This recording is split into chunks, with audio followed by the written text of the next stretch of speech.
এরপরে দেখা গেছে যে মানুষটা এখন এই ডিএক্সএন এর কথা বলা যায়,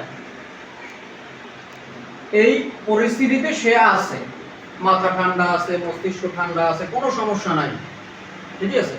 ওই ক্ষেত্রে আপনি ডিএক্সএন এর দাওয়াত দেন যে ভাই আমি একটা এত সুন্দর ইসে আছি, কোম্পানির ভিতরে আছি, যে এই কোম্পানি দিয়ে আমাদের নিত্য প্রয়োজনীয় জিনিস আছে, আমাদের দেহ ভালো রাখবে, অর্গানিক জিনিস, মাশরুম দিয়ে তৈরি, মালয়েশিয়ান কোম্পানি, আমরা 200+ কান্ট্রির ভিতরে ব্যবসা করতে পারতেছি।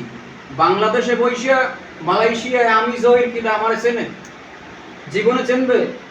তো আমার আইডি কার্ডটার কারণে যদি মালয়েশিয়ান থেকে যদি আমাকে রিঙ্গিত পাঠানো হয়, তাহলে আমার থেকে ধন্য আর বাংলাদেশে কেউ আছে? এটা বলেন। তো এই জিনিসটার কারণে হইছে ডিএক্সএন।